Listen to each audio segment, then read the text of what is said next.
Imagine for a second that history isn't just chaos. Imagine it's not just a random sequence of wars, treaties, and accidents. What if instead, there was a clock ticking beneath the surface of the world? A countdown so precise, so mathematically impossible, that it predicted the exact moment the most important figure in human history would reveal himself to the world. 5 centuries before he was even born, we are talking about a timeline hidden in an ancient text that defied the laws of probability. It didn't predict a vague era of peace. It didn't offer a metaphorical season of change. It gave a number, started a stopwatch. And when that stopwatch hit 0, a man on a donkey rode into Jerusalem, and the world broke in two. Today, we aren't just reading a story. We are decoding a 2,500-year-old surveillance tape from heaven. We are going to look at the vision given to the prophet Daniel, break down the math of the 70 weeks, and see the face of the Messiah come into focus with a clarity that is frankly terrifying. You have to understand the room where this happened. We are in Babylon, the 6th century BC. The air is thick with the smoke of pagan incense. We are looking at an old man named Daniel. He isn't the young, handsome teenager who refused the king's food anymore. He's in his 80s. He's a survivor. He has lived through the trauma of watching his home, Jerusalem, burn to the ground. He watched his people be dragged in chains across the desert. He has spent a lifetime serving foreign kings, navigating the lethal politics of a court that hates his God. But Daniel isn't bitter. He's desperate. He's been reading the scrolls of the prophet Jeremiah, studying them by candlelight, realizing that the 70-year sentence of captivity for his people is almost up. So he doesn't throw a party. He goes to war on his knees. He stops eating. He puts on sackcloth, rough, scratching fabric that irritates the skin, to keep himself focused. He pours out a confession so raw it feels like he's bleeding out the sins of his entire nation. He is begging God for an answer. Is this it? Is the nightmare over? And the answer he gets, it's not what he asked for. It's infinitely more. The text says, the angel Gabriel comes to him in swift flight at the time of the evening sacrifice. Gabriel doesn't just say, yes, you can go home. He drops a nuclear bomb of prophecy. He tells Daniel that there is a timeline, not just for the return from exile, but for the final end of sin itself. He says, 77s are decreed for your people. Stop. Let's unpack that. 77s. In the Hebrew, it's Shavuim. It means a unit of 7. Since Daniel was obsessing over years, Jeremiah's 70 years, the context screams years. Gabriel is outlining a period of 70 weeks of years. Do the math. 70 times 7. That is 490 years. 490 years to do what? To finish transgression, to end sin, to atone for iniquity, and to bring in everlasting righteousness. These aren't political goals. You can't achieve everlasting righteousness by signing a treaty or winning a war. This is a spiritual revolution. This is the cure for the human condition. Gabriel is telling Daniel, I'm giving you the schedule for the Messiah. But here is where the skeptics get quiet, and the math gets loud. Gabriel gives a starting gun. He says the countdown begins from the going out of the word to restore and build Jerusalem. This is our anchor point. We can go to the library, pull out the history books, and look for this decree. And we find it. There were a few decrees, but only one matches the specifics of rebuilding the city and its walls. It's found in Nehemiah chapter 2. The king is Artaxerxes Longimanus of Persia. The date is the month of Nisan, in the 20th year of his reign. Historians and chronologists peg this date around 444 BC. The king hands Nehemiah the letters.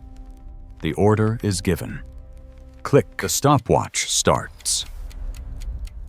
Gabriel says that from that moment, there will be 7 sevens and 62 sevens until the anointed one, the Messiah, comes. 7 plus 62 is 69. So we have 69 weeks of years. Let's run the numbers. 69 times 7 is 483 years. The prophecy states that 483 years after Artaxerxes gives the order, the Messiah will present himself as king. Now, we have to be precise. We are dealing with ancient prophetic calendars, which typically used a 360-day year. If you take 483 years and multiply it by 360 days, you get exactly 173,880 days. This is the Messiah interval. If you started that decree in 444 BC, and you count forward exactly 173,180 days, you don't land in the middle of nowhere. You land in the spring of roughly 33 AD. What happens then? We look at the gospel records. It's the week of Passover. Jesus of Nazareth, who has spent 3 years telling people not to tell anyone who he is, suddenly flips the script. He organizes a public parade. He gets on a donkey, a direct fulfillment of Zechariah 9:9. He rides down the Mount of Olives. The crowds go wild. They are shouting, "Hosanna!" They are treating him like royalty. For the first and only time in his ministry, he allows himself to be hailed as the King of Israel. He is the Anointed One, the Prince. And he does it on the very day the calendar ran out. When the Pharisees tell him to shut the people up, Jesus says something chilling. If they keep quiet, the stones will cry out. Why? Because this was the day history had been waiting for since Daniel fell on his face in Babylon. But the vision doesn't end with a parade. It takes a dark, violent turn. Gabriel says, after the 62 sevens, the Anointed One will be put to death and will have nothing. The Hebrew word is kareth. It means cut off. It's a violent, capital punishment word. It means execution. Think about the shock of this. The Messiah finally arrives. The countdown hits 0. The people cheer, and then he is executed. He is killed and has nothing. No kingdom, no army, no crown, rejected by the very nation he came to save. We know what happened next. Less than a week after that triumphal entry, Jesus was nailed to a Roman cross. He was cut off from the land of the living. But remember the list of goals? To atone for iniquity, to bring in everlasting righteousness. The death wasn't a mistake. The death was the mechanism. The prophecy predicted the murder of the Messiah as part of the plan to save the world.